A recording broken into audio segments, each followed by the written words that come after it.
Hier ist unsere Geschichte. Subscribe zu diesem Channel, drück auf den Daumen ab und vergiss nicht nachzuschreiben in die Kommentare, von wo du diese Geschichte anhörst. Dort merkt sicher, dass viele Mennoniten mit unserer Geschichte bekannt waren. Geschichten uit onze Geschichte Nummer 28. Ditmaal nach mij erfahren, wo dort am CC-Stuhl in Aylmer, Ontario 1982 entstanden ist und von unserem ersten Mal am CC Ontario jährliche Meeting Gastgeber sind. Wir haben letztes Mal gesagt, dass 7 Leute am 21. Juni 1982 die erste Meeting gehabt haben, um darüber zu reden, auf oder wo wir mit einem MCC-Stuhl in Aylmer anfangen wollen. Und dass diese 7 Leute sich geeinigt haben, dass sie raumfrauen wollen auf in wohlpassende Gebiete in Aylmer entweder zu renten oder zu kaufen sein würden, und sie dann am einen Weg weiter top kommen und wieder daran planen wollen, wo die Aylmer am Jahr Mennoniten mit einem MCC-Stuhl in Aylmer zum Anfang kommen können. Und am 28. Juni wären 6 Leute weiter gekommen, um wieder zu planen. Man hat all etliche Möglichkeiten gefunden, ein Gebiet zu kaufen oder auch zu renten. Und nachdem von allen Möglichkeiten geredet worden wäre, dann dachten wir sollen vielleicht die Lage stoven auf die Nummer 2 Flur an dem Gebiet Nummer 50 Talbot Street East, wo auch der MCC-Office wäre, ab vererst renten. Diese Stoven wären ganz andere Stoven, und wo meine Office wäre, und die wären billig zu renten. Aber die mussten noch sehr renoviert werden, wenn wir die brauchen wollen. Und man dachte auch, wir können vielleicht freiwillige Arbeiter among unsere Menschen finden, um diese Arbeit zu tun. Wir beschlossen an diesem Abend, dass wir diese Möglichkeit noch wieder untersuchen wollen. Aber die weitere Untersuchung entmutigt uns, die Bewohner von Nummer 50 Talbot Street East überhaupt renten zu wollen. Denn die wären einmal nicht leicht zugänglich für Kunden, weil sie dann immer die Treppen hinab und rauf gehen mussten. Und die Bedingungen, worin die Eigentümer stellt, die dachten, wir beschränkten uns auch viel zu sehr an was für Sachen wir da würden anbringen dürfen und so weiter. Unser Meeting am 28. Juni 1982, die stoven auf die 2. Flur an dem Gebiet von Nummer 50 Talbot Street East in Aylmer und gesagt und gefunden haben, dass wir fehlten, dass die Randbedingungen uns zu sehr beschränkten, um richtig ein MCC-Stuhl haben zu können. Über 3 Wochen vielleicht so viele Meetings wieder. Ich weiß, wir haben zwischendurch andere Meetings gehabt. Am 19. Juli hatten wir noch weiter eine Meeting. Zu diesem Meeting wären näher ein paar Leute gekommen. Und nun haben wir all mehrere andere Möglichkeiten von passenden Gebieten, kaufen oder renten untersucht, sodass wir uns daran einig wären, einen Platz würden wir all finden, um da Bernen mit einem Stuhl anfangen zu können. Einige von diesen Möglichkeiten mussten wohl noch wieder untersucht worden, aber nun wäre das doch all hoch Zeit, dachte man, auch an andere Dinge zu denken. Und dann schlug jemand vor, wir sollen vielleicht mal alle Top voren andere MCC-Stühlen bekicken. Das würde uns vielleicht Ideen geben, von wo wir uns Stuhl anrichten können. Wir gingen ab diesem Vorschlag an, und wir waren uns einig, dass wir alle noch jeder ein paar Lied anladen würden. Und dann wollen wir uns am nächsten Tag, also am 20. Juli, Klock 18 morgens auf dem Parkplatz hinter der MCC-Office Top hängen und von da nur New Hamburg, St. Jacobs und Kitchener hinfahren, um da MCC-Stühlen zu beseinen und Ideen für uns Stühlen in Aylmer zu finden und so weiter. Ich weiß nicht mehr, wer alle hinfuhr, aber ich weiß, dass wer immer nur diese MCC-Stühlen mit hingefahren wäre, alle sehr beeindruckt wären von was wir an diese Stühlen sagen und hören von den Arbeitern. Wir kamen alle sehr ermutigt zurück. Ja, das Trip hat noch mehr Interesse an uns gewagt und wir hielten bald nur dem war da eine Meeting, um uns ein Bett besser zu organisieren und so weiter. Wir wählten oder wir ernannten ditmal eine Steuerboard und diese Board hielt von dort an viele Meetings zum Wiederplanen. Wir, die Steuerboard, beschloten ab unser erstes Meeting, wo die Namen sein soll für uns Steuer, und wo wir sagten, die 3 oder 4 Angebots von Gebieten und beschloten, dort das ladig stehende Gebiet, Nummer 16 Talbot Street East, von R.J. McConnell zu kaufen. Und als wir den Preis für das Gebiet bei $53.750 aufgekriegt haben, dann entschlossen wir, das Gebiet zu kaufen. Aber wo soll wir nu all das Geld herkriegen, das Gebiet zu kaufen und betalen zu können? Dort wird die große Frage. Das Geld opvingen om das Gebiet, Nummer 16 Talbot Street East in Elmer kaufen und betalen, das fängt ungefähr so an. 3 Männer waren sich einig, sie würden jeder $1.000 dort schenken, und wir 3 einigten uns, dass wir nicht sagen würden, wer diese 3 Männer wären, aber wir würden einfach zu anderen Männer so sein. 3 Männer haben all jeder $1.000 gegeben oder versprochen zu geben, um das Steuergebiet betalen helfen. Und dann würden wir andere Männer einzelwies fragen, wofür gibst du das Gebiet betalen helfen? Und ich glaube, wir fangen nicht mehr Menschen, die $1.000 dort zu geben, aber wir fangen noch etliche Männer, die $100 dort zu geben. Sodass eine Gruppe Männer, Berner wenige, die auch alle top 5.500 gegeben haben oder versprochen haben zu geben, um das Gebiet betalen helfen. Als wir versuchten, noch immer mehr Männer für ein MCC-Steuer in Elmer zu interessieren, und dann noch eine Gelkauf Frauen um das Steuergebiet betalen helfen, dann sieht Jakob Lettjemann, einer von meinen Freunden in Elmer, einen Tag zu mir so: Du bist hier in Prager geworden. Und ich sagte ihm, wenn du dort Prager nennst, wenn ich Menschen versuche, dafür zu interessieren, Geld zu geben, zum helfen, ans Steuergebiet betalen helfen, so dort wir in Elmer alle top kennen, ein MCC-Steuer anfangen, dann schäme ich mich auch gar nicht damit, dass man mich in Prager nennt.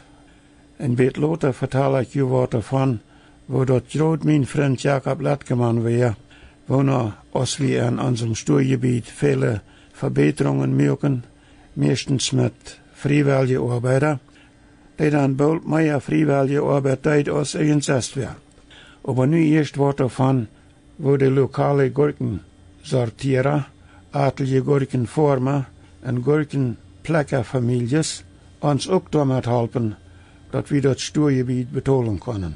Als wir versuchten, Geld zu kriegen, das Steuergebiet betalen, dann wird dort in Ontario gerade an die Jahreszeit, wo die Gurkenformer abhören wollen mit Gurkenplecken. 1982 war ein sehr gutes Gurkenjahr gewesen. Viele Former hatten ihren Kontrakt all weit überfall und angebracht, und ihre Gurken drehen immer noch. Und sie dürfen auch noch immer mehr Gurken anbringen, weil die, ich glaube, das wird die Bix Company, immer noch mehr Gurken haben will. Aber die meisten Former wollen abhören mit Plecken. Ich glaube, die wollen dabei abhören, weil viele von ihren Arbeiter weggingen, um 6 Uhr Tomaten zu plecken. Einige wollen vielleicht auch dabei nicht mehr Gurken plecken, weil sie selbst anfangen mussten, ihre Tomaten Ernten zu bringen. Aber dann passiert was ganz Sonderbares, was sehr wundervoll ist. Die Gurkensortierer sieht uns, dass die Company noch Jahren mehr Gurken haben will und dort in der Umgegend auch so eine mennonitische Firma wären, wo ihre Gurken für die nächste paar Jahre umsonst schenken wollen, um ans Steuergebiet betalen helfen, wann wir Arbeiter kriegen können, um ihre Gurken plecken. Und die Gurkensortierer sieht, diese Firma wären auch willig, ihre Maschinen umsonst dort zu brauchen zu lassen und wollen auch noch willig die geplockten Gurken umsonst nur die Gurkensortierungsstation anführen. En dan können wir mit dem Gurkensortierer Taub mehrere Familien dort bereden, dass sie noch einen Tag oder andere 2 Tage auch umsonst Gurken plecken wollen und auch helfen, das Steuergebiet zu betonen. Auf diesem Ortchen wundervollen Weg brachte 1982 Ontario Gurkenarend, der am CC Steuerbord an ein paar Tage über $4.000 an Thomas Steuergebiet betonen helfen. Die Gurkensortierer, atelige mennonitische Gurkenformer und atelige mennonitische Gurkenplecker-Families worden manch uns hiermit auch von der ersten MCC-Arbeiter. Ich habe nicht mehr beholen, wer all die Former wären, wo uns die Gurken umsonst schenkten, und auch nicht wer all die Gurkenplecker-Families wären, wo ihre Arbeit umsonst deuten. Und da wären, wo ich all lieber keine Namen nennen, dann ich würde nicht wollen, wem utloten dabei. Ich will hier bloß sagen, dass wir auch ein Part von dem Anfang von einem wundervollen Top-Arbeiten wie die Elmer Omjähnt Mennoniten in Ontario, und dort gibt die Steuerbord noch mehr Mut zum Wiederarbeiten mit dem Redmerkenverein MCC-Steuer in Elmer. Und dann einen Tag, bald nachdem das Gurkenprojekt über $4.000 angebracht hat, helfen das Steuergebiet betonen, dann passiert weiter was einzigartig Wundervolles. An dem Thermocomfort-Geschäft fehlt dort an einem gewissen Tag an Arbeiter zum Trucks voll Zeitungspapier aufladen, von wo man da Insulierstoff, Insulation, mögt. Und einer von den ersten Arbeiter in diesem Geschäft, auch einer von unseren Mennoniten, die verstand das so anzugonen, dort atelige mennonitische Männer diese Arbeit freiwillig so deuten, dort ganz allein für diese Arbeit auch geschenkt wird, zum Helfen dort Steuergebiet betonen. Und dann lieden ein paar von unseren mennonitischen Männern, ich glaube, das wären Former, der Steuerbord auch noch was Geld. Ich weiß aber nicht mehr, wie viel das wäre. Und dann am 17. September 82, unterschreiben der Verkäufer R.J. McConnell und A. McMullen und der Käufer, der Steuerbord-Chairman und noch ein Steuerbord-Mitglied, den Handelskontrakt. Der Steuerbord gab eine Anzahlung von $5.000. Das Kontrakt wäre aber so ausgeschrieben, dass der dann gültig wäre, wenn der Steuerbord Banner die bestimmte Zeit auch die anderen $48.750 betonen kann. Der MCC Ontario Director Ray Schlegel war so positiv von unseren Mennoniten am Anfang mit Top-Arbeiten an Elmer beeindruckt, dass die Steuerbord anbot. MCC Ontario wurde an $20.000 ab ein Jahr liehen ohne Antrag, ohne Zinsen. Und am 1. Oktober schickt uns diese erste $20.000. Und dann arrangiert Ray Schlegel dort so, dass ein paar Glieder von unserem Steuerbord mit MCC Eberste Taub in Kitchener eine Meeting halten, sich mehr im Fall davon informieren zu lassen, kriegt, was wir in unserem Elmer Steuer tun wollen, wo wir dort ranen wollen und was wir da von Möglichkeiten sagen und so weiter. Und nach diesem Meeting lieh MCC Ontario der Steuerbord noch einmal $20.000, auch ab ein Jahr ohne Zinsen. Und zwar so, dass, wenn wir diese $40.000 am oder vor dem 30. September 1983 zurückgezahlt haben würden, dann brauchen wir keine Zinsen daran zahlen. Das Geld, das mennonitische Männer geschenkt haben, um das Steuergebiet zu kaufen, das Geld, das unsere einzigartige Gurkenarend und dort von der gerade so einzigartige Arbeit wie Thermocomfort uns angebracht hat, und danach das geliehene Geld von MCC Ontario, dort mögt das möglich, das Steuergebiet, saß hier in Talbot Street East, in der Stadt Elmer kaufen und betonen zu können.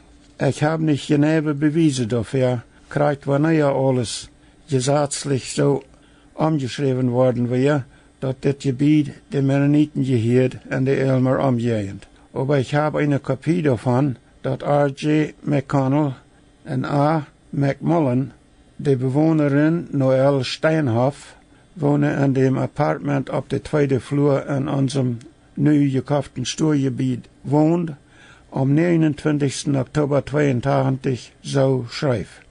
Du wirst wieder haben deine $125 monatliche Rente an Aylmer Mennonite Community Store betonen müssen.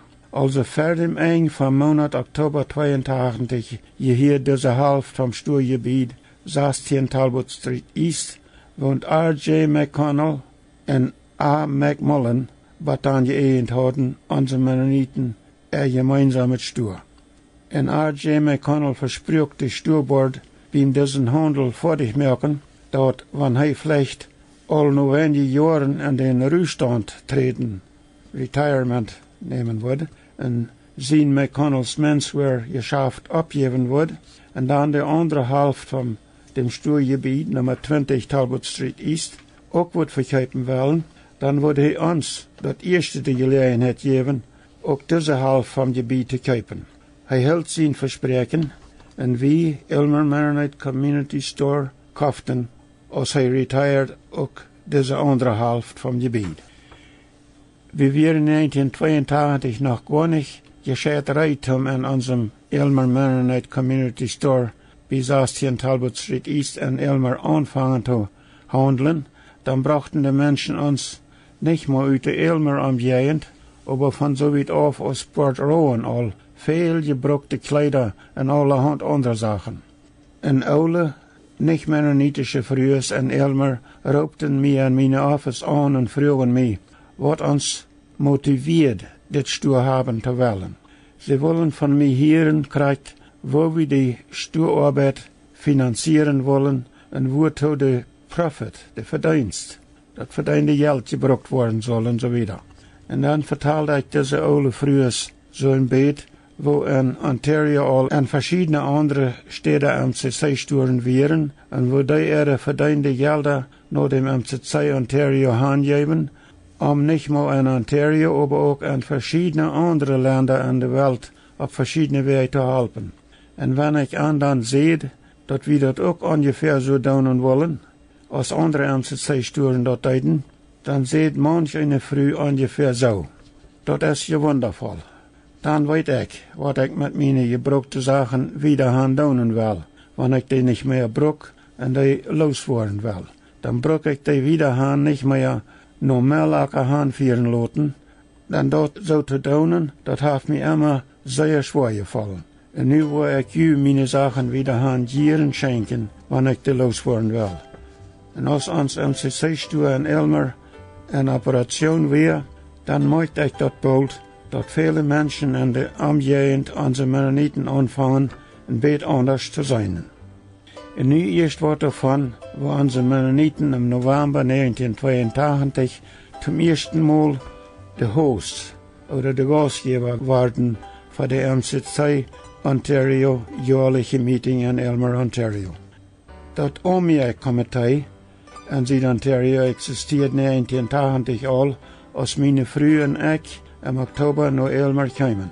Der Vorsitter oder der Chairman von diesem Komitee war Bill Jansen von Ottawa, und Ray Schlegel von Kitchener, der MCC Ontario Director, der wir selbstverständlicherweise auch ein Glied von diesem Komitee. Die anderen Mitglieder von dem damaligen OMIAC waren größtenteils Sonnemanner, was auch mal von Mexiko gekommen wären, Vorsteher und Prediger und so weiter. Hier brechen wir für das Mal weiter auf. Nächstes Mal noch mehr von wo das MCC-Stuhl in Aylmer, Ontario 1982 entstanden ist und von unserem zum ersten Mal Gastgeber sein für die MCC Ontario jährliche Meeting und so weiter. But nächstes Mal. Ich bin George Rampel.